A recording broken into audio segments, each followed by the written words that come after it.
Halo semuanya, hai. Apa kabar?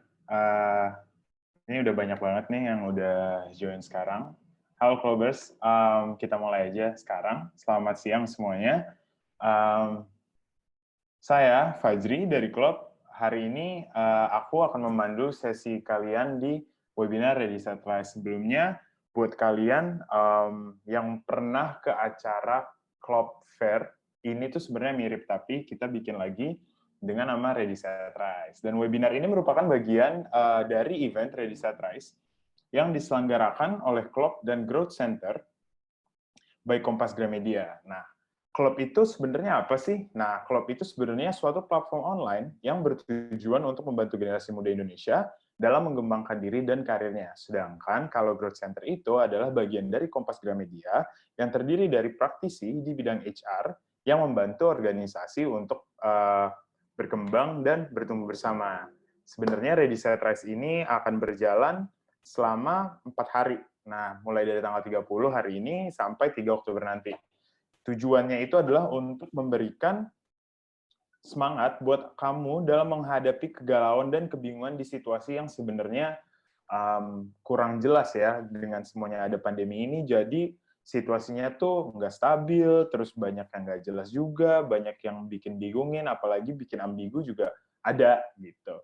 Nah, selain rangkaian webinar ini, teman-teman juga bisa beli paket pembelajaran dengan harga yang spesial loh. Jadi kalau misalnya kalian pengen lanjutin pelajaran kalian, misalnya untuk belajar berkomunikasi secara efektif atau membuat presentasi. Nah, kita juga jual paket itu, jangan lupa kalian beli biar kalian bisa terus belajar dan berkembang gitu. Nah, semoga di Ready Set Rise ini kalian bisa buat ini menjadi starter kit untuk membantu kamu start stronger, do better, and go further.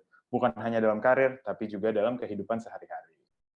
Nah, sebelum kita mulai, aku pengen ngucapin terima kasih kepada Tanoto Foundation dan Pegadaian sebagai sponsor utama, Kompas.com dan Kompas ID sebagai bagian dari Kompas Gramedia sebagai media partner, dan semua pihak yang telah mendukung terselenggaranya Ready Set Rise ini. Sebelum mulai hari ini, aku mau info dulu nih. Mungkin kita harus go over a few things yang apa namanya yang kita apa ya yang kalian sebagai partisipan bisa bisa lakukan. Nah,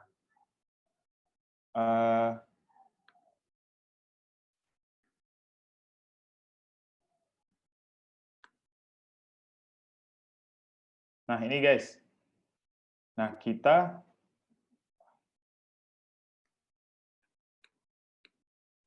di Ready Set Rise kali ini, aku mau kasih tahu teman-teman untuk lebih proaktif.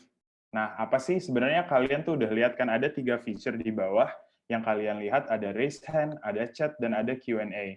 Nah, di dalam hal tersebut, kalian bisa lihat fungsi-fungsi itu tuh buat apa sih fungsi-fungsinya. Nah, di raise hand ini kalian bisa memberikan notifikasi buat aku dan teman-teman lain, apakah ke moderator ataukah ke pembicara. Nah, itu kalian bisa kasih notifikasi itu.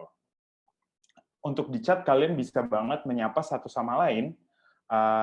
Misalnya kalian pengen tahu, aku dari Surabaya, ada yang dari Surabaya nggak? Atau nggak kenalan gitu sama teman-teman yang lain, kayak, halo, nama aku ini, nama aku itu. Coba mungkin kita bisa pakai dulu kali ya di chat nih, coba aku mau lihat dong, ini dari mana aja sih sebenarnya yang hari ini datang? Apakah ada yang dari Jakarta? Mungkin, ada yang dari Jambi. Oh, ada yang dari Jakarta juga ya. Ada yang dari mungkin ada yang dari Jogja. Oh, ada yang dari Jogja, ada yang dari Palembang. Wow, even sampai Medan aja ada. Keren, keren, keren, keren, keren. Nah, buat kali ini di sesi kita kali ini kita juga ada feature namanya Q&A. Nah, di feature Q&A ini sebenarnya untuk bertanya kepada pembicara terkait topik yang sedang dibahas. Misalnya kalian pengen tanya apa nih? Kak, aku mau tanya dong tentang hal ini. Nah, kalian bisa langsung switch over ke Q&A itu. Nah, kalian udah siap belum nih buat webinar hari ini? Kalau misalnya sudah, aku mau bahas dulu sedikit sebenarnya apa sih yang akan kita bicarakan hari ini. Nah, hari ini itu sebenarnya kita akan membicarakan resiliency. a key to thrive in life. Nah, resiliency ini adalah sebenarnya banyak banget hal-hal yang kamu bisa pelajarin dari resiliency, nggak cuma di hidup dan nggak cuman di hidup kamu, tapi juga kamu bisa pelajari ini di dunia karir kamu. Nah, sebenarnya banyak banget yang akan kita bahas hari ini, mulai dari mengetahui bahwa hidup tidak dilengkapi oleh pedoman. Kedua, kita juga tahu sebenarnya apa sih arti dari resilience ini. Nah, yang ketiga ini sebenarnya gimana cara meningkatkan dan memperkuat resiliensi tersebut. Nah, menarik dong. Oh ya, ya jelas. Apalagi nggak kalah menariknya sama narasumbernya hari ini. Mungkin narasumbernya bisa say hi dulu kali ya. Halo Kak. Halo, halo Nah, Klober semuanya. hari ini teman-teman kita kedatangan tamu spesial bernama Kak Ruth Pamela. Nah, Ruth Pamela ini memiliki latar belakang seorang psikolog dan beliau adalah Talent Acquisition Manager di PT Enseval Putra Mega Trading Terbuka. Nah, Kak Ruth ini lulus dari Universitas Tarumanegara dengan gelar Master Profession of Psychology Adult Clinica dan juga memiliki perjalanan karir yang luas. Makanya hari ini kita tuh akan bahas sebenarnya resilience itu apa bersama Kak Ruth Pamela gitu. Aku senang banget sih hari ini Kak Ruth bisa nyempetin waktunya untuk datang dan hadir untuk sharing bersama teman-teman yang lain. Sebenarnya Kak, aku mau tahu kali ya, daripada aku ngomong lama tuh, apa sih sebenarnya resiliency dan bagaimana kita bisa membuat hal itu menjadi sebuah batu loncatan atau menjadi kekuatan buat diri kita? Oke, mungkin kalau tanpa berlama-lama lagi kita langsung mulai aja kali ya, biar semua Boleh, juga nggak penasaran gitu ya. boleh, boleh. Oke, aku coba share screen sebentar. Oke, oke ya, presentasiku sudah kelihatan? Sudah Mbak? Oke ya, oke. Panggilnya berarti ini Klobers ya, untuk Yes. teman-teman semua ya. Oke, Klobers. Saya akan mengawali sesi hari ini dengan mengajak Klobers semua untuk ikut dalam ya sedikit mungkin petualangan imajinasi ya, di mana saya minta Klobers mungkin bisa bayangin kalau misalnya Klobersnya akan berpergian gitu ya, menggunakan mungkin sebuah van atau mungkin ya terkecil gitu ya, sendirian ke tempat yang kita sebut dengan tujuan akhir. Tujuan akhir nih macam-macam nih, setiap orang pasti punya tujuan akhir yang berbeda-beda. Bisa jadi misalnya itu adalah sebuah keluarga, atau mungkin bisa jadi tujuan akhirnya adalah karir gitu ya, atau mungkin goals-goals yang kalian mau capai. Nah, dalam perjalanan tersebut biasanya kan, kita kalau berpergian tuh biasanya kita punya kayak sekarang udah canggih ya, jadi pakai kayak Google Maps gitu ya. Kita bisa lihat nih kira-kira nanti beloknya kemana gitu ya. Dan di dalam perjalanan itu pasti nanti show juga dong, ada tanjakannya, ada lembahnya, harus ada berapa kali belok, jalan berlikunya seperti apa. Nah, pertanyaannya adalah gimana nih Klobers bisa yakin cara melewati tanjakan, lembah maupun jalan yang berliku itu secara mulus gitu ya. Karena di Maps itu pasti nggak akan muncul kan yang namanya nanti di tengah jalan tiba-tiba mungkin van-nya kempes gitu ya bannya ya, atau mungkin ternyata tiba-tiba jalan itu ada pohon yang tiba-tiba tumbang gitu, sehingga kalian mungkin harus muter lebih jauh dan sebagainya. Nah, gimana caranya kalian bisa sampai tujuan dengan selamat gitu. Nah, kalau misalnya secara logika kita udah tahu tujuan akhirnya mau ke sana, tapi tantangan maupun permasalahan yang kita hadapi itu di dalam perjalanan itu yang kita nggak bisa antisipasi. Nah, makanya, memang benar ya, kita tuh memang bisa bilang kalau misalnya life memang has no map. Jadi nggak ada panduannya, tahu mau ke sana tapi nggak tahu apa yang kira-kira apa yang akan muncul, nah itu yang kita nggak bisa antisipasi. That's why kenapa hari ini, saya mau ajak kalian untuk bisa bawa toolkit gitu ya, yang nanti mungkin kalian bisa pakai buat bisa antisipasi masalah ataupun perubahan trauma atau apapun yang mungkin kalian bisa hadapi. Ya, yang itu yang kita bisa sebut resiliensi atau kita bisa panggil itu resilience. Nah, resilience tuh sebenarnya apa sih gitu ya? Banyak sih sebenarnya yang udah kasih pengertian gitu ya, dan memang beberapa ahli udah coba terjemahin definisinya dan saya coba ambil 3 gitu ya. Eee, ini yang pertama, jadi ini adalah capacity to recover quickly from difficulties, toughness, ini menurut British institution, sorry. Jadi kemampuan untuk bisa pulih secara cepat dari kesulitan, ya, yang kita bilang juga bisa disebut ketangguhan. Atau mungkin yang bisa disebut juga sama APA, ini American Psychological Association, di mana ini merupakan suatu proses adaptasi yang baik dalam menghadapi perubahan, trauma, tragedi, ancaman, maupun sumber-sumber stres yang signifikan. Ya, bisa juga kalau misalnya mungkin kita aplikasiin ke dalam hidup kita tuh bisa jadi mungkin seperti bencana alam, mungkin juga problem finansial dalam kondisi yang sekarang mungkin ada beberapa teman juga yang mungkin masih belum dapat kerjaan atau justru malah, dapat PHK gitu ya dari perusahaannya gitu ya, atau mungkin juga bisa jadi itu kehilangan orang-orang yang kita cintai, gitu ya. Nah, untuk yang berikutnya adalah yang kita mungkin sering dengar nih ya, resilience itu bisa identik sama bouncing back. Jadi di mana caranya kita nih bisa kembali ketika sudah di-stretch gitu ya, dilentur, kita bisa balik ke posisi kita yang semula. Ya, dari kesulitan-kesulitan yang memang, kita hadapi dan itu sebenarnya bisa men-trigger kita untuk bisa mencapai, personal growth kita, seperti itu. Nah, sebenarnya kita ini semuanya sudah punya resilient dalam diri kita sendiri, ya. Jadi saya, Mas Fajri, maupun collaborators di sini sebenarnya punya. Nah, seberapa resilient kita itu, kalau saya kecepatan tolong diingetin ya Mas Fajri ya. Jadi, seberapa resilient kita itu ditentukan sama apa? Faktor biologi, yaitu misalnya papa mama kita orangnya seperti apa.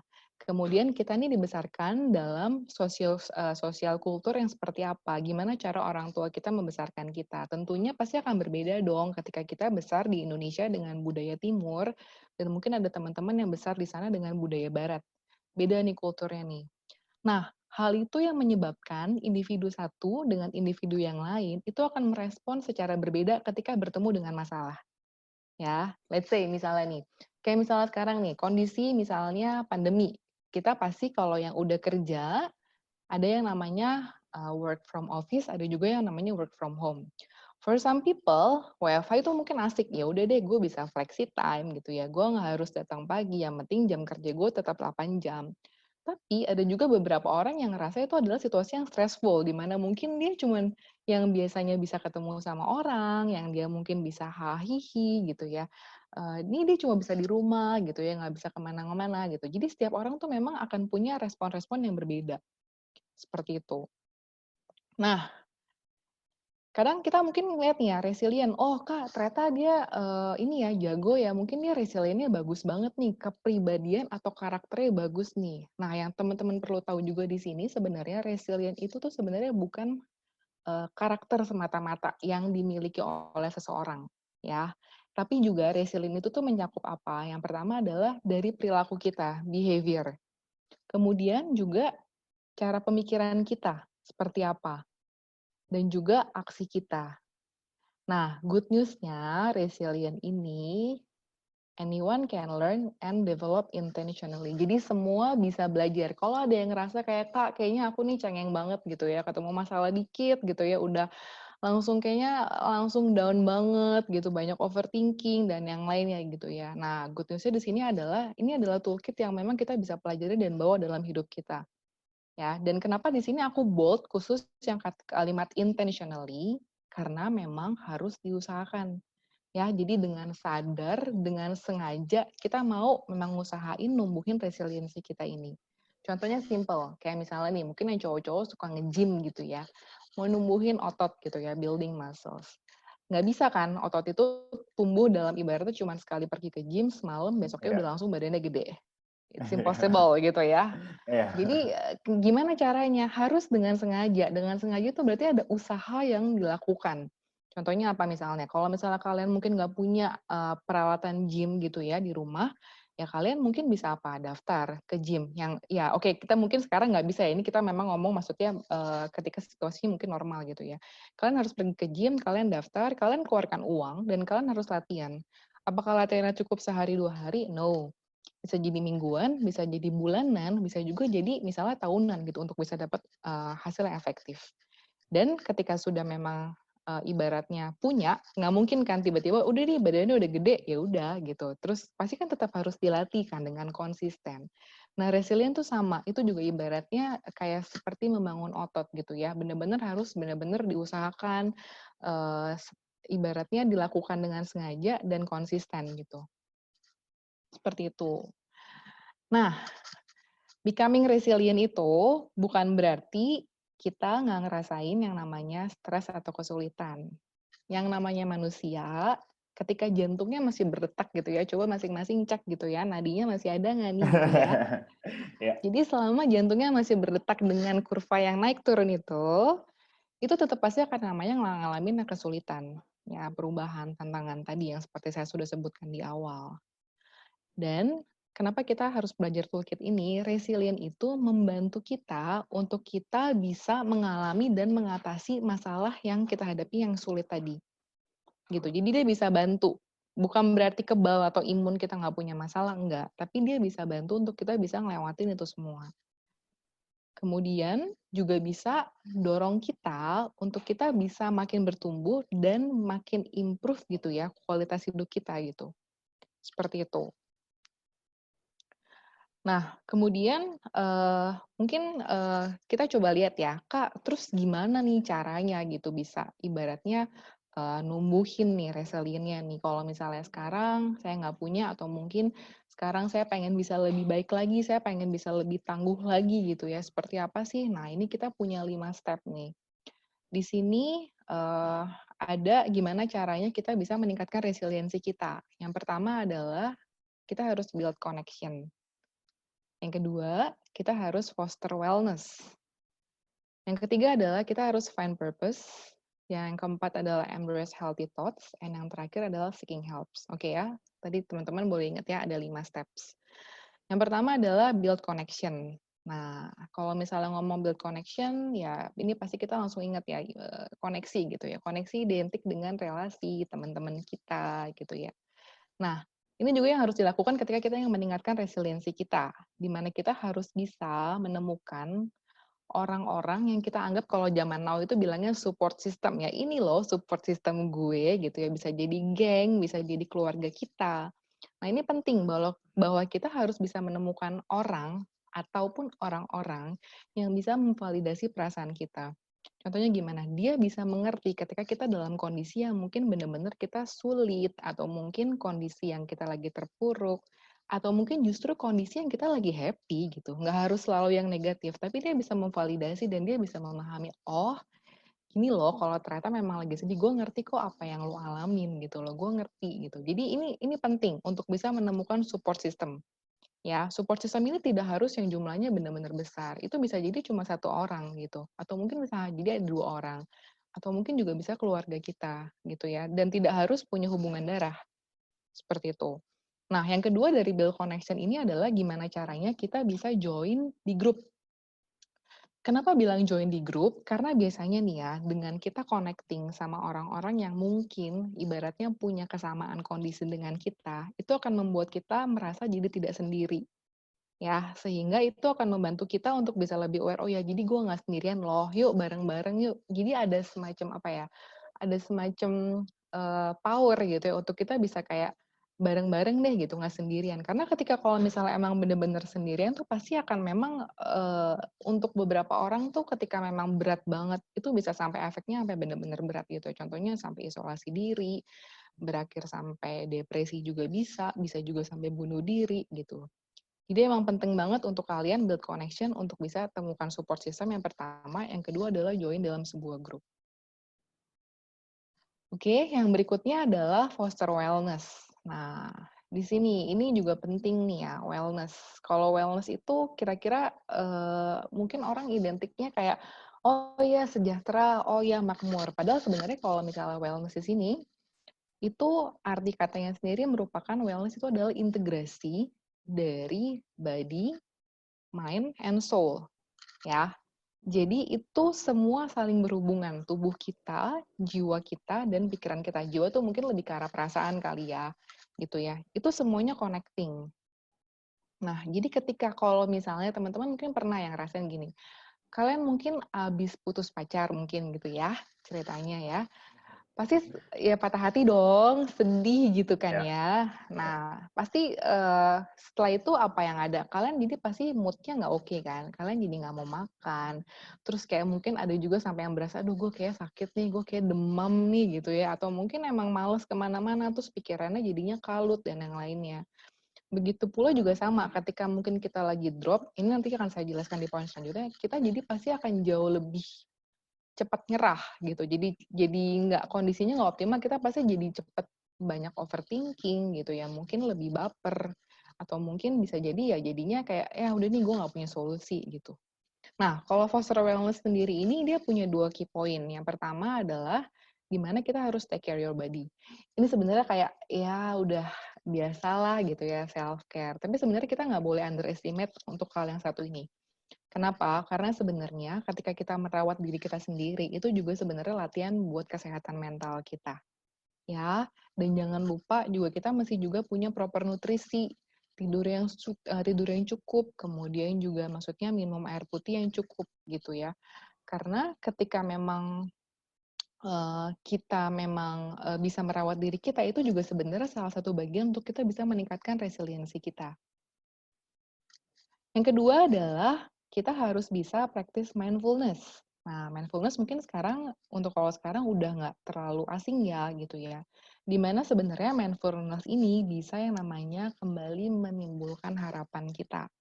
Ya, jadi maksudnya bisa jadi kalau misalnya mindful itu kan bisa jadi kan ada yang orang macam-macam ya cara menemukannya. Bisa jadi mungkin mereka ada yang suka olahraga dengan yoga gitu atau mungkin bisa juga ada juga yang mereka meditasi. Ada juga yang mungkin lebih ke arah spiritual, lebih banyak berdoa dan mendekatkan diri gitu ya. Jadi masing-masing beda, tapi yang jelas dengan practice mindfulness itu ketika kita berada dalam kondisi yang tenang, kita berada dalam kondisi yang rileks, tubuh kita itu akan jauh lebih mudah untuk menerima input atau masukan yang positif dan kita bisa berpikir lebih jernih. Nah, jadi sebenarnya foster wellness ini sebenarnya mungkin hal yang umum sering digaungkan gitu ya, tapi ini sebenarnya hal yang penting juga gitu, karena tadi yang seperti saya bilang di awal, body, mind, and soul, it's all connected. Ya, jadi kalau ada salah satu yang sakit, itu pasti akan mempengaruhi yang lain juga. Seperti itu. Dan kemudian juga harus diingat juga, kita juga harus jauhin hal-hal negatif. Kenapa? Kita harus bisa latih diri kita untuk manage stres, memanage, bukan mengeliminasi dengan cara yang instan atau temporary. Contohnya apa? Lagi punya masalah, ya udah deh gue minum aja deh, atau mungkin gue mungkin ya ada juga yang mungkin pakai drugs gitu ya. Jadi mungkin gue bisa lupakan masalah gue sesaat. Atau mungkin nanti pelariannya macam-macam. Percayalah teman-teman, itu bukan akan menyelesaikan masalah kalian. Jadi itu hanya sementara aja. Nah, sementara kalian kalau resiliensi itu dalam foster wellness ini, kalian harus bisa memanage. Jadi gimana caranya maintain stres yang memang kalian alami itu. Seperti itu. Oke, ini poin yang kedua. Saya lanjut ya. Poin yang ketiga adalah find purpose. Ya, jadi dalam meningkatkan resiliensi ini kita juga harus temukan tujuan kita. Ya, itu bisa dicapai dengan dua. Misalnya contohnya apa? Kita bisa menolong orang lain. Jadi connect with other people gitu ya. Dengan situasi kita benar-benar bantu orang secara nyata dengan kita tulus gitu ya. Teman-teman pernah nggak sih ngerasain ketika teman-teman mungkin membantu orang lain, mungkin bukan bantuan yang sifatnya besar, it's just simple favor gitu ya. Tapi ketika orang itu merasa terbantu, they're feeling grateful, kalian pasti akan ngerasain yang namanya kayak happy banget gitu loh. Kadang yang mungkin bisa dibilang, ya ini nggak bisa dibayar pakai uang gitu. Ada mungkin sampai yang bilang seperti itu. Tapi perasaan bahagianya tuh ada gitu loh. Nah ini sebenarnya yang nanti akan bantu kita untuk jauh lebih percaya diri dan kita bisa meningkatkan resiliensi kita gitu. Ya. Nah yang kedua dari find purpose, ini adalah move towards goal, di mana kita ini coba untuk bisa bikin goal yang realistik. Jadi usahakan kalau misalnya memang lagi nggak ini, kita coba deh bikin apa ya, semacam target-target yang mungkin nggak harus yang langsung besar gitu, tapi yang sebenarnya kalian tahu kemampuan diri kalian bisa capai. Kenapa kayak gitu? Kenapa saya bilang targetnya nggak usah terlalu yang besar banget? Karena gini, ketika kita berhasil, misalnya kita planning sesuatu, kita berhasil lakukan itu. Berarti kita ketika berhasil lakukan itu, tentunya kita pasti akan merasa bahagia, kita merasa bangga. ya. Secara biologis pun sebenarnya tubuh tuh memproduksi hormon. Ya, hormonnya itu nanti bisa meningkatkan kita untuk bisa merasa excitement, merasa lebih percaya diri, bisa meningkatkan self esteem kita. Nah, inilah nanti yang akan jadi fuel atau bahan bakar untuk ibaratnya kita bisa move ke next plan gitu. Seperti itu. Jadi itu ibaratnya sebenarnya untuk memacu kita gitu ya Mbak ya, untuk Betul. jalan ke sesuatu yang lebih besar lagi ya. Iya, betul, betul, betul. Seperti itu. Oke, ini aku lanjut dulu ya.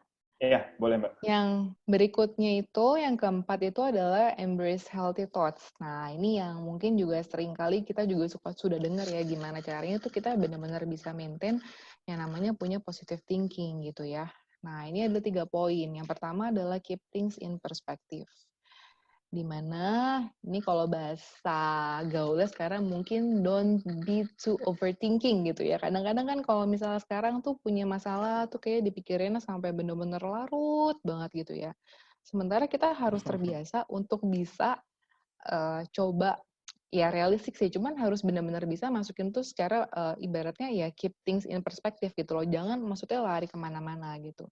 Dan kalau kalian merasa kayaknya masalah kalian nih kali ini berat banget gitu ya, kalian kesulitan, kalian boleh coba uh, latih diri dengan cara mengingatkan diri kalau ternyata masalah saat ini itu tuh bukan indikator yang akan menentukan masa depan kalian seperti apa. Jadi karena dengan gue hari ini misalnya di PHK atau gue belum dapat kerjaan yang buat gue tuh big deal banget, itu tuh belum tentu bisa menentukan gue di depan akan jadi orang yang gagal. Nah, itu yang harus terus dilatih. Yang tadi makanya intentionally ya, harus keep practicing gitu ya. Jadi benar-benar coba latih supaya kalau memang harus, jadi jangan kemana-mana nih, kita fokus aja, oh iya kalau seperti ini belum tentu loh gue jadi gagal ke depannya. Terus udah gitu yang kedua adalah yang paling penting adalah accept change. Accept ya. Kita harus bisa nerima entah itu perubahan atau itu mungkin kondisi kita yang saat ini gitu ya. Ketika kita nggak nerima, ketika kita deny, itu akan justru jauh menyulitkan kita untuk bisa ibaratnya maju atau mungkin moving on ke langkah yang berikutnya. Kita akan terus-terusan stuck di level itu. Kenapa ya gue? Kenapa ya harus sekarang? Kenapa sesudah gue rencanain semuanya ternyata tiba-tiba datang gitu. Jadi terus. Jadi akhirnya bikin kalian makin lama makin terperosok, makin dalam kalian nggak bisa move on, nggak bisa bangkit. Makanya kenapa kita penting banget untuk bisa benar-benar menerima ya, accept gitu ya, memang Ya. kondisinya seperti apa gitu. Ketika kalian tadi balik lagi, ketika kalian memang dalam kondisi yang optimal, kalian bisa accept ya. Ini tuh pasti otomatis ketika kita deny itu biasanya justru malah banyaknya tuh yang negatif gitu loh yang ada dalam diri kita. Tapi ketika kita bisa accept, itu justru nanti akan mengubah itu jadi sesuatu yang positif. Sehingga yang tadi seperti yang di depan juga, kita lebih bisa nerima masukan. Kadang-kadang kalau kita lagi kepala batu gitu ya, kita suka nggak mau dinasehatin kan, bener ya? Kita lagi Iya. down gitu Iya. kan, Iya, kayak iya. gue nggak bisa misalnya temennya bilang, enggak, nggak apa-apa, coba lagi, nggak bisa gitu. Kadang kita jadi Iya. kepala batu gitu, kita nggak mau dinasehatin gitu. Iya. Tapi ketika kita sudah bisa lebih menerima, oh iya ya, ya sudah, memang gue ternyata belum dapet job itu, atau mungkin ternyata gue harus lepasin kerjaan itu, atau mungkin jodoh gue bukan dia gitu ya. Jadi itu Iya. akan jauh lebih mudah buat kita untuk bisa kita nerima masukan dari orang lain. Kita membiarkan orang lain tuh bisa membantu kita gitu loh. Seperti itu. Ya. Dan yang ketiga dari embrace healthy thoughts itu adalah learn from the past. Nah, kadang-kadang kan ada orang bilang kayak, ya udahlah, forget it gitu ya, leave it behind. Tapi justru sebenarnya enggak, teman-teman. Ini merupakan bagian dari embrace healthy thoughts di mana teman-teman tuh sesekali harus nengok ke belakang. Kenapa harus nengok ke belakang? Karena sebenarnya dengan nengok ke belakang itu kita bisa ngelihat sebenarnya sudah seberapa jauh sih kita. Ya, Mhm. kadang-kadang kan kalau misalnya kita nggak nengok-nengok, kita nggak tahu nih sebenarnya dari starting point kita sampai kondisi kita sekarang, itu tuh kita udah sejauh apa. Tapi dengan kita sedikit menengok ke belakang, itu kita bisa ngeliat, kita juga bisa refleksi, oh gue gagal di sini, oh gue gagal di situ, gitu loh. Sehingga cara kita merespon di waktu lalu itu sebenarnya bisa juga jadi bekal buat kita untuk bisa kita menghadapi kira-kira yang di depan bakal apa nih, gitu. Jadi sekali-sekali perlu sih buat ibaratnya nengok, oh iya ternyata udah sejauh ini loh, achievement apa yang gue udah memang pernah berhasil raih. Seperti itu. Dan Oke. memang Gimana? kadang tuh dari teman-teman juga pasti susah sih Mbak untuk apalagi menerima accept the change ya. Karena itu suatu perubahan yang mungkin bisa jadi signifikan untuk orang itu dan jadi agak mereka tuh resistant terhadap hal itu. Betul, betul. Jadi gini, yang dari langkah 1 sampai 4 tadi, itu nggak bisa disulap dalam waktu sehari. Ya, apalagi tadi kalau Mas Panji bilang resisten.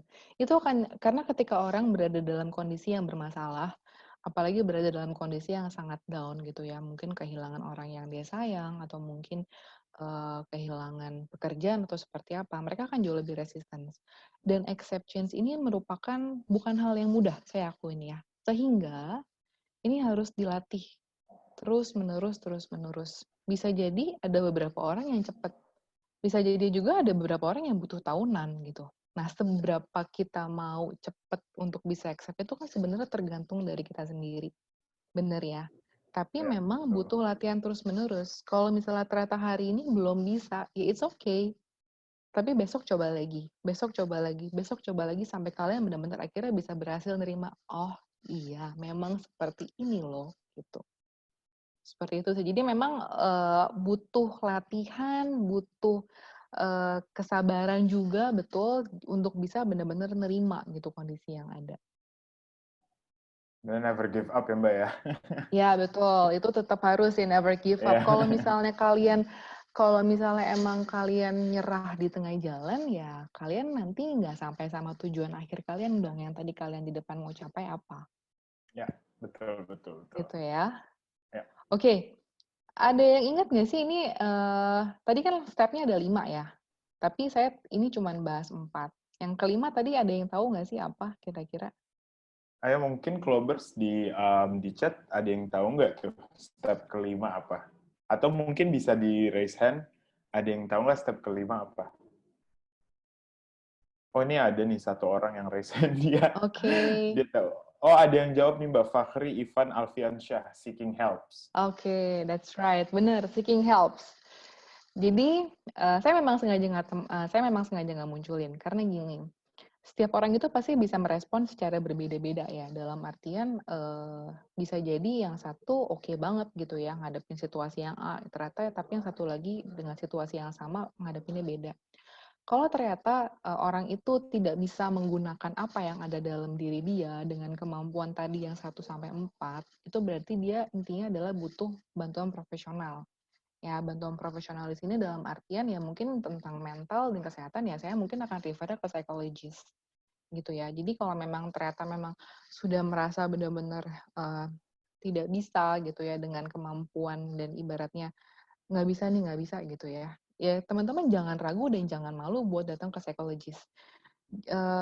Satu hal teman-teman Clovers gitu ya. Kadang kalau orang tuh punya paradigma kalau ke psikolog tuh pasti orang gila gitu ya. Sebenarnya nggak juga gitu. Psikolog itu kadang-kadang kita nggak cuman ya mungkin orang awam bilangnya orang gila ya, tapi sebenarnya kita menangani bukan hanya gangguan-gangguan secara kejiwaan, tapi juga kadang-kadang kita juga bisa membantu teman-teman. Kadang beberapa tuh ada yang cuma pengen didengerin loh. Jadi sebenarnya cuma datang, dia ngoceh-ngoceh-ngoceh, ceritain masalah dia, unek-uneknya dia, setelah itu udah pulang dia plong gitu. Jadi nggak selalu identik dengan ibaratnya, wah berarti masalah gue berat banget nih, berarti gue punya gangguan kejiwaan nih. Enggak seperti itu. Jadi kalau emang teman-teman ngerasa bener-bener udah nggak bisa menggunakan resource dari diri sendiri untuk step 1 sampai 4, it's okay, silakan cari bantuan gitu. Dan jangan malu, karena ketika kalau kita semakin berlarut-larut, kita mengisolasi diri, nanti berakhir sampai depresi, itu nanti akan berujung pada akibat yang jauh lebih bahaya gitu ya.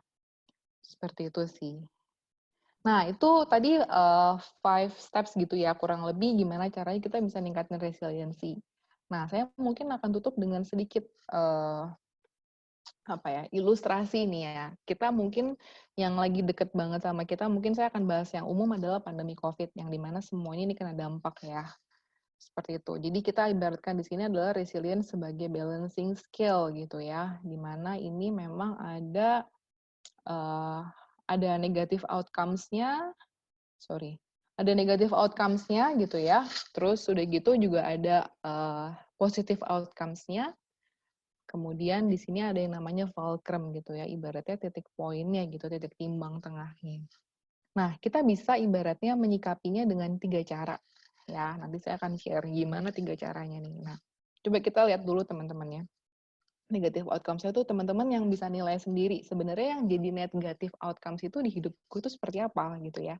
Bisa jadi kehilangan pekerjaan, kehilangan orang yang dicintai mungkin karena bisa jadi terkena COVID, atau mungkin kita nggak bisa deket sama orang yang kita sayang. Kayak misalnya mungkin yang pada pacaran gitu ya, LDR gitu ya, nggak bisa ketemu karena dia di luar kota, atau mungkin karena dia Iya. di luar negeri gitu ya. Atau mungkin nggak bisa kuliah gitu ya, nggak bisa kuliah karena sekolahnya harus online gitu ya. Atau mungkin ya banyak hal teman-teman. Nah, sementara di positive outcomes-nya apa? Teman-teman juga coba nilai sendiri gitu, Clubbers. Ya, mungkin sebenarnya dengan kita, meskipun kita punya negatif ini, kita tetap harus punya yang namanya positif. Pasti ada teman-teman, saya nggak percaya nggak ada yang Kak, saya benar-benar nggak punya positive outcomes, nggak mungkin.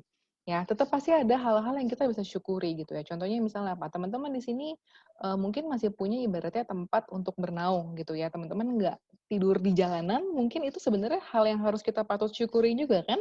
Masih punya Iya. mungkin punya tempat tinggal, atau mungkin apa yang punya kos masih bisa ngekos gitu ya. Jadi nggak malam tuh nggak kehujanan gitu ya. Itu sebenarnya hal yang jadi positive outcomes yang kadang-kadang kita nggak sadar gitu, ya udah cuman karena sehari-hari gitu ya, ya sudah gitu loh. Dengan kondisi kita misalnya sekarang teman-teman Clubbers yang ada di sini, masih bisa gerakin tangannya gitu ya, masih bisa kedip, atau mungkin masih bisa, melakukan hal ini dan itu sebenarnya itu juga hal-hal yang jadi positive outcomes yang kita harus sadari kalau itu merupakan, berkat juga gitu buat kita. Kemudian contohnya apa? Misalnya kita masih punya responsive relationship, ya pacar kita masih oke, komunikasinya masih ya meskipun nggak bisa ketemu gitu ya, mungkin pakai video call atau Iya.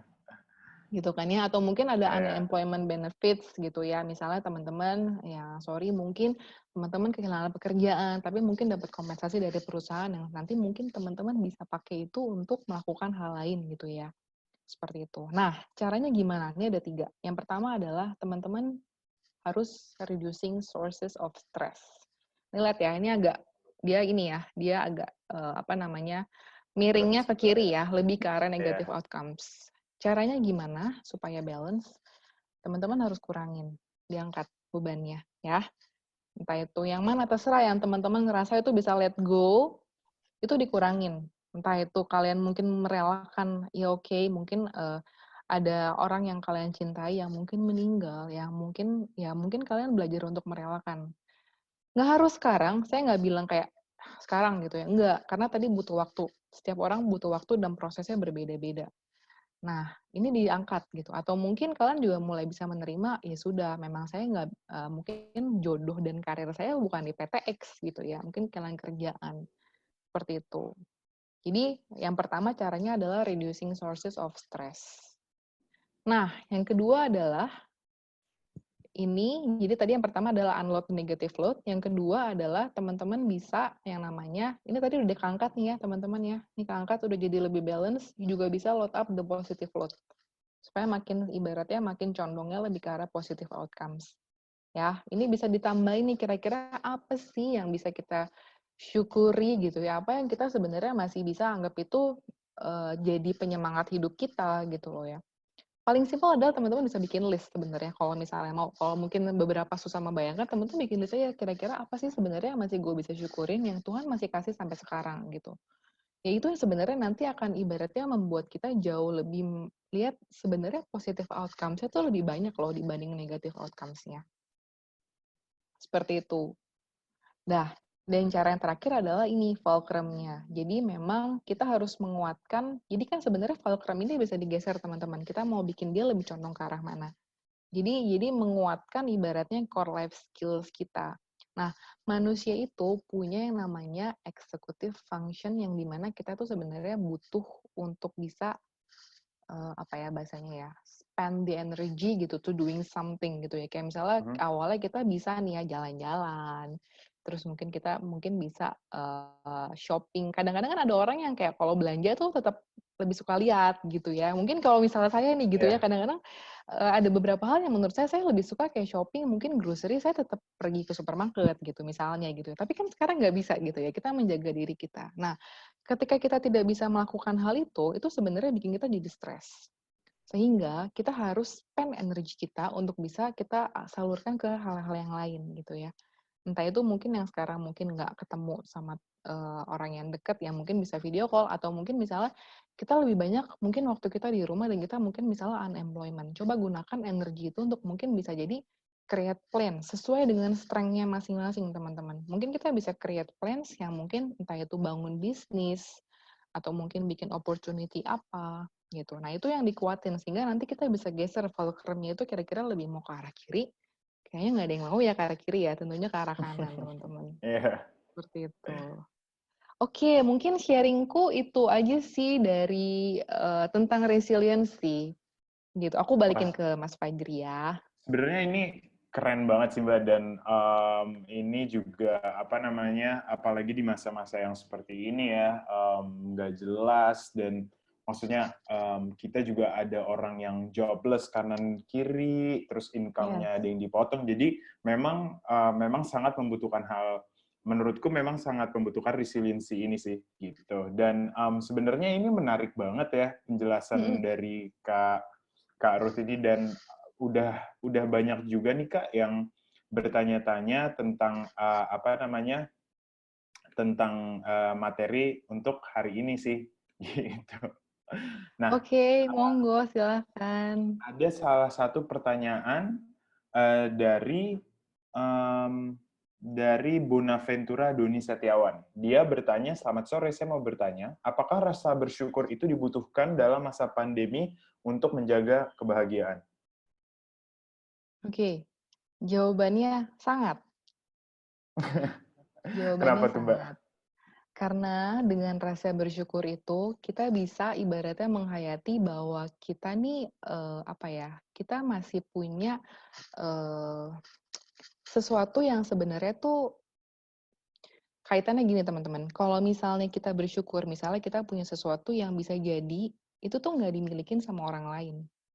Bener ya? Jadi misalnya nih, Ya. kayak misalnya let's say nih, saya misalnya, si A dia bersyukur karena dia masih punya pengerjaan gitu ya.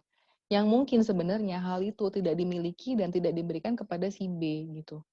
Nah, itu yang akan membantu kita untuk bisa kita tetap semangat, tetap kita bisa lanjutin hidup gitu loh, tetap ibaratnya move on ataupun keluar dari kesulitan kita gitu loh, beradaptasi gitu loh.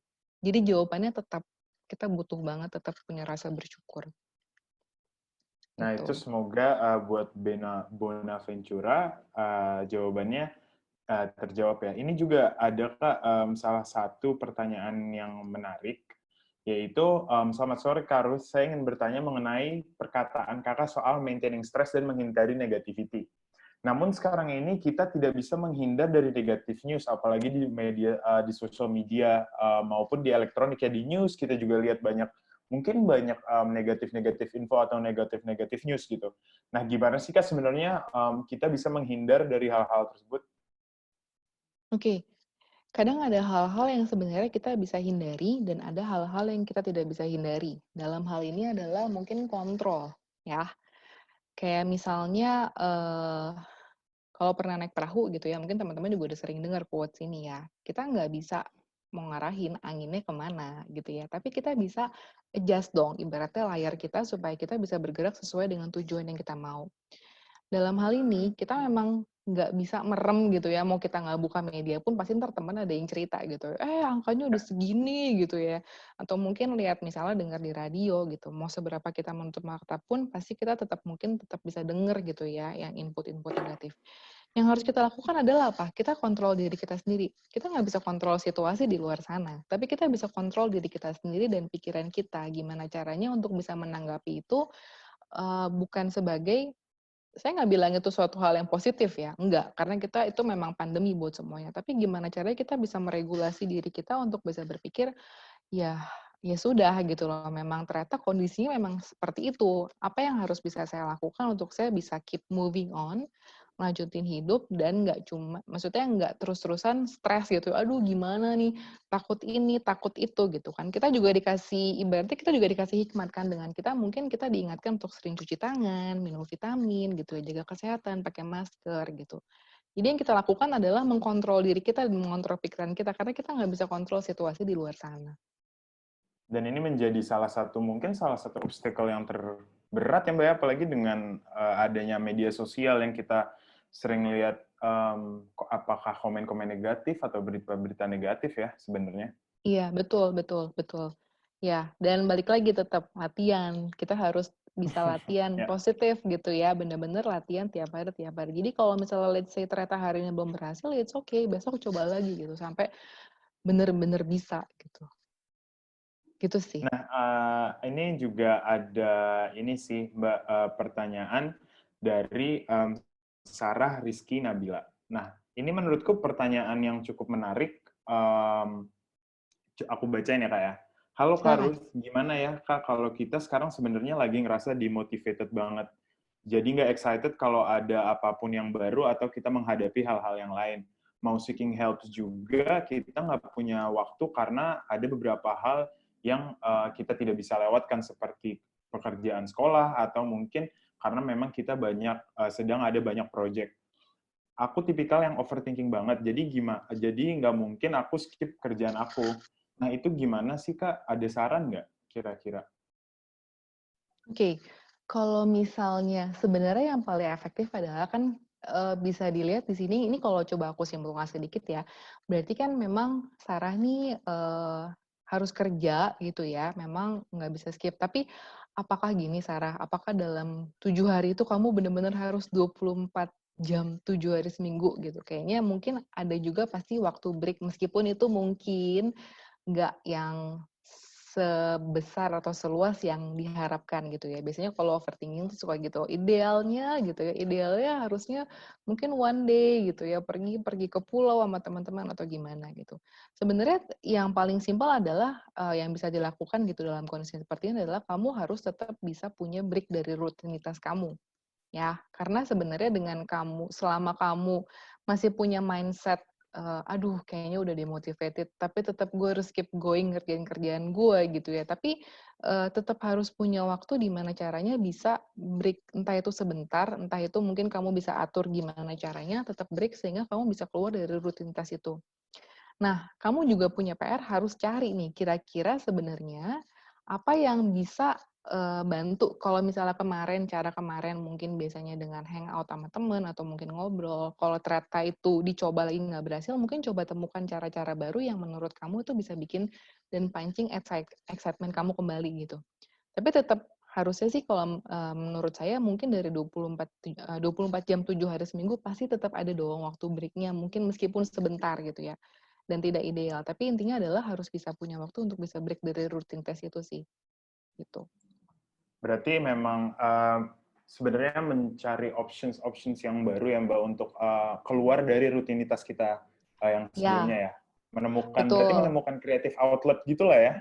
Iya, betul. Jadi gini, kadang-kadang kalau misalnya saya, misalnya udah jenuh nih ya kadang-kadang ya, misalnya kan kayak contohnya yang simpel adalah kita ke kantor, ya, ke kantor gitu ya. Ya. Maksudnya ya pasti kan kita udah tahu dong jalan mana yang paling cepat, yang nggak macet, yang nyampenya paling cepat gitu ya, yang nggak banyak lubang atau apa gitu. Dan kadang-kadang kayak udah autopilot gitu ya, begitu pagi duduk di mobil udah tahu belok kemana, jadi kita nggak harus, ya itu Mikir. namanya di bawah alam bawah sadar. Jadi kayak udah tahu nih belok sini belok sini belok sini itu. Nah, kalau misalnya bosen, biasanya saya coba apa? Saya akan coba cari jalan yang lain. Jadi kayak Hmm. sengaja meskipun itu jauh lebih jauh, tapi itu ibaratnya itu akan jadi suasana baru buat saya. Saya akan lihat pemandangan yang baru, saya akan lihat orang-orang yang baru, saya akan lihat itu yang nanti bisa jadi ibaratnya insight-insight baru buat saya, oh ternyata ada juga loh yang begini. Nah itu biasanya nanti bisa trigger-trigger tuh, entah itu creativity atau mungkin planning-planning dan yang lainnya. Jadi coba sesuatu yang berbeda dari yang biasanya dilakukan. Itu biasanya membantu sih. Nah, itu jawabannya semoga Sarah Rizky Nabila pertanyaannya tadi terjawab ya. Ini juga aku ada pertanyaan Simba dari Nadine Kamarwan dan pertanyaan ini tuh mungkin juga kita sering temukan ya karena tadi kita bahas resilience dan bagaimana kita harus terus keep going. Nah, pada saat kita ingin keep going itu kan ada fase-fase di mana kayak aduh kayaknya gue nggak bisa deh, aduh kayaknya gue udah nggak kuat deh. Itu gimana sih Mbak? Walaupun kita udah mau coba move on, tapi kita nggak bisa bounce back. Apakah itu ada tips-tipsnya atau cara-caranya untuk biar kita bisa bounce back lagi? Ada. Yang tadi salah satunya seperti yang saya sudah sebutkan di atas, kalau kita harus punya yang pertama adalah harus berusaha untuk bisa nerima dulu. Tadi ya, embrace the healthy thoughts itu ya, bagiannya adalah menerima, ya.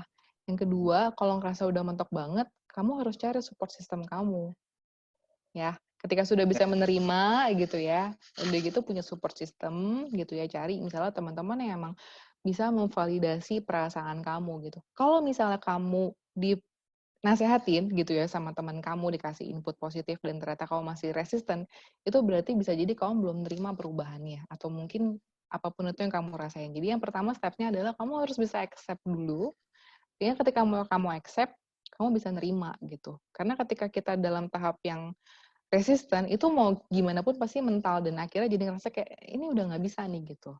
Jadi harus accept dulu, setelah itu mungkin cari support system. Saya percaya pasti setiap kita di sini punya dong, ibaratnya minimal mungkin 1 atau 2 teman deket gitu, yang kita bisa cerita, yang dia bisa nasehatin kita, dan kita bisa denger nasehatnya dia gitu.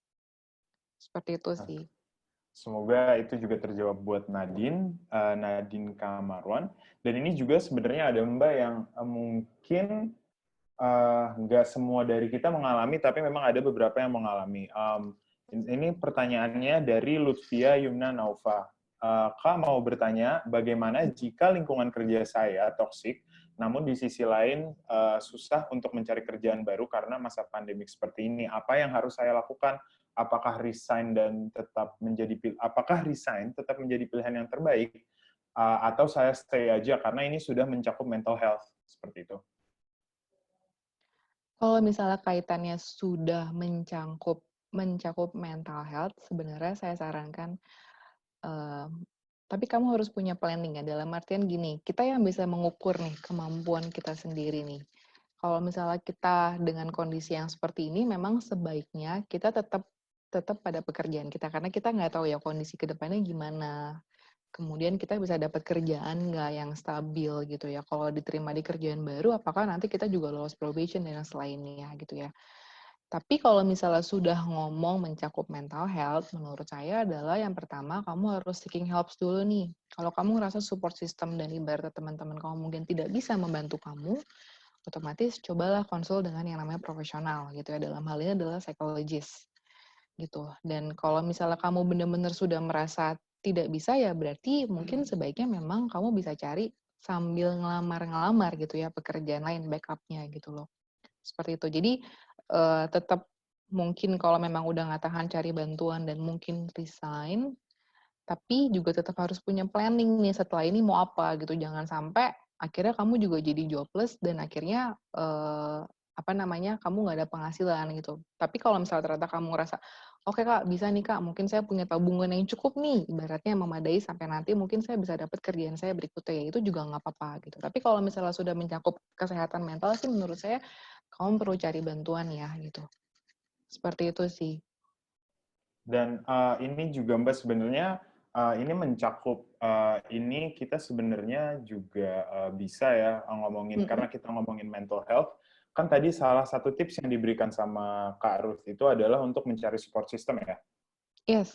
Dan ini ada pertanyaan di mana sebenarnya dia apa namanya, dia itu sebenarnya nih orang yang penuh percaya diri dan berusaha untuk selalu melakukan perubahan terhadap dirinya agar ada hasil dan dia juga feel better about himself. Tapi ternyata link pertemanannya tidak bisa menerima akan perubahan itu dan mereka selalu mengungkit masa lalunya dan membuat dia mental block sampai 3 tahun terakhir ini. Setiap kali dia ingin maju, selalu dibanding-bandingkan apakah dia bisa apa enggak, apakah dia sanggup apa enggak, karena dia bukan, ya itu, karena memang dia selalu dibanding-bandingkan.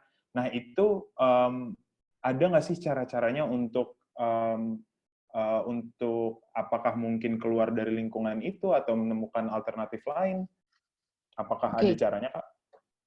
Ya, jadi gini teman-teman, kita itu ada quotes yang bilang gini, "We've become like five person that closest to us. Kita akan jadi orang sebenarnya yang mirip dengan orang-orang yang di dekat kita gitu ya. Dan dalam hal ini sebenarnya kita juga harus smart dalam memilih pergaulan atau mungkin kira-kira support system atau mungkin geng kita gitu ya. Kalau misalnya ternyata geng kita itu menurut kita tidak bisa memberikan dampak yang positif gitu ya. Tapi juga maksudnya kita juga harus introspeksi diri nih, apakah memang kita yang keras kepala gitu ya, atau memang ternyata memang inputan dan masukan itu tidak baik gitu. Kita juga perlu validasi sama orang lain. Tapi kalau misalnya memang ternyata sudah mengarah lebih ke arah toksik, nah itu sebaiknya memang kita harus keluar gitu loh. Karena ya kita nggak mau kan terus-terusan ibaratnya dirusak gitu ya. Ya, Kekerasan itu bukan cuman secara mental, kekerasan itu bukan cuman secara fisik fisik. teman-teman. Dipukul, ditampar, dicubit, tapi kekerasan itu bisa juga secara verbal, dan verbal itu biasanya jauh lebih menyakitkan dan lebih merusak. Yang tadi kayak misalnya tadi dibilang gitu ya, dikata-katain gitu ya, dibilang mungkin beda lah atau apa, itu sebenarnya juga destruktif gitu. Jadi kalau misalnya merasa itu memang tidak ada perbaikan dan itu memang mengganggu gitu ya, alangkah baiknya kamu memang moving on dan cari memang support system atau geng yang baru yang bisa membangun kamu dengan lebih baik gitu. Seperti itu. Dan kamu juga mungkin someday mungkin nggak pengen dong ibaratnya jadi seperti mereka gitu ketika nanti mungkin menemukan ada orang baru yang nanti akan kamu begitukan juga gitu loh. Kamu jadi negatif juga gitu. Jadi ya memang sebaiknya keluar dan memang cari pergaulan yang lebih sehat gitu. Dan untuk recover, tadi kan sempat bilang katanya 3 tahun terakhir mental block, ya itu pasti butuh proses sih untuk bisa recovery ya. Dalam artian cari dulu, ya kita harus bisa ibaratnya bangun kembali si trust gitu ya. Karena saya yakin pasti akan ada ketakutan-ketakutan ketika harus memulai menjalin hubungan yang baru dengan teman-teman yang baru. Itu pasti ada bekas-bekasnya gitu ya. Tapi ya mungkin harus mulai belajar bisa lebih percaya dan cari teman-teman yang baru. Nah, dari situ nanti mungkin seiring dengan berjalannya waktu bisa mulai dibangun lagi nih gitu, PD-nya gitu ya, dengan mungkin project-project yang dikerjakan bareng-bareng teman-teman atau mungkin pencapaian-pencapaian apa yang kamu berhasil raih gitu. Seperti itu sih. Nah, semoga tadi karena pertanyaannya anonymous, jadi aku nggak bisa ngasih tahu namanya, tapi semoga pertanyaannya tadi menjawab ya. Dan sayang banget nih Kak, sebenarnya kita masih banyak banget pertanyaan, tapi karena kita sudah sampai di akhir sesi, semoga sudah terjawab dengan jelas pertanyaan-pertanyaan dari teman-teman tadi, dan mohon maaf banget buat teman-teman yang lain kalau misalnya kita belum sempat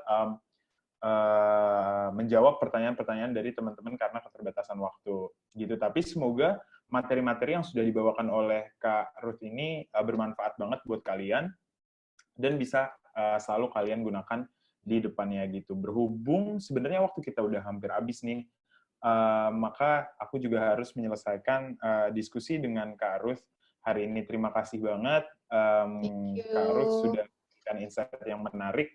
Aku boleh nggak Kak rangkum 1 atau 2 hal aja untuk recap apa aja sih sebenarnya yang kita udah bahas tadi sama Ya, Kak Ruth? boleh. Oke. Silahkan Mas Fajri. Oke, sebenarnya teman-teman, resilience itu adalah satu hal yang penting di hidup kita. Nggak cuman itu adalah coping mechanisms untuk diri kita, tapi sebenarnya itu membantu kita untuk selalu mengatasi atau overcome masalah-masalah yang akan datang nanti di kedepannya. Dan hal ini sebenarnya bukan hanya karakter semata ya Kak ya, tapi sebenarnya ini juga mencakup behavior kita dan juga action kita, Ya, dan semua orang itu yang pasti bisa belajar dan berkembang.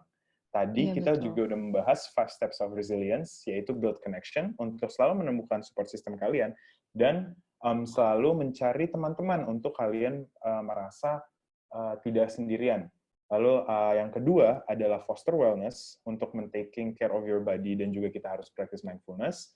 Lalu ada find purpose, untuk menemukan goal kita, dan apakah kita bisa menolong orang lain, atau apa namanya, kita juga harus bisa move towards goal yang sebenarnya bisa membuat kita lebih bangga terhadap diri kita sendiri, dan itu bisa menjadi batu loncatan.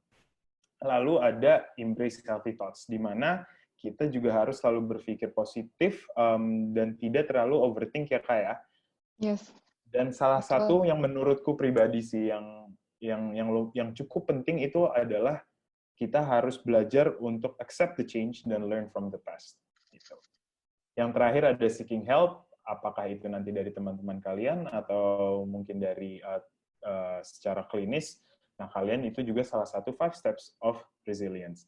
Gitu. Mungkin dari Kak Ruth ada yang mau ditambahin lagi? Udah sih, udah cukup merangkum. Intinya teman-teman ya untuk sampai ke tujuan akhir kalian, ya memang ini adalah toolkit ini, ya ini balik lagi ke kebebasan ke kalian sih. Apakah kalian mau bawa atau kalian tidak mau bawa dalam perjalanan hidup kalian perjalanan hidup sampai waktu kalian sampai tujuan akhir kalian gitu. Seperti itu sih. Itu aja.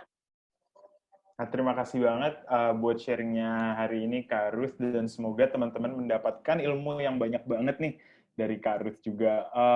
Nah, sebelum kita berpisah, aku juga mau minta tolong buat teman-teman partisipan untuk mengisi form evaluasi yang sebenarnya kalian udah bisa lihat nih di screen kalian. Ada ada link feedbacknya, atau nanti ada type formnya yang bisa kalian di sini. Ini akan aku hold dulu untuk sebentar. Lalu jika kalian sudah mengisi materi ini, nanti kalian bisa dapat materinya Kak Ruth gitu. Nah, sambil kita nunggu evaluasi, mungkin bisa sambil closing. Itu mungkin kita bisa sambil closing di kita bisa sambil closing dulu ya Kak, untuk aku mau say thank you juga buat Tanoto Foundation dan Pegadaian sebagai sponsor utama, kompas.com, dan Kompas ID sebagai bagian dari Kompas Gramedia sebagai media partner. Terus juga untuk semua pihak yang sudah mendukung terselenggaranya Ready Set Rise ini. Gitu. Terima kasih banget Kak Ruth sudah berbaik hati meluangkan waktu untuk berbagi ilmu kepada Klobers hari ini. Sama-sama. Semoga juga Kak Rus sehat selalu dan selalu jaga diri di masa-masa pandemik seperti ini, dan juga semoga ilmunya yang tadi sudah di-share bisa bermanfaat untuk teman-teman Amin. semua. Stay healthy everyone juga ya. Nah, jangan lupa sebenarnya kita ada 9 paket promo di event Ready Set Rise ini yang membantu teman-teman bisa start stronger, do better, dan go further. Salah satunya itu ada di paket Start Your Career atau Prepare Your Success, dan itu bisa kamu beli di harga 10.000 aja. Nah, sebenarnya event ini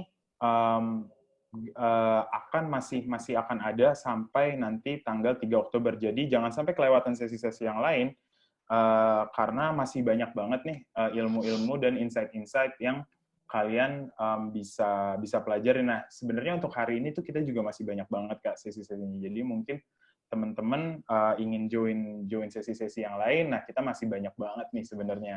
Gitu. Nah, terakhir aku juga mau undur diri. Terima kasih banget Kak Ruth untuk sharing hari ini.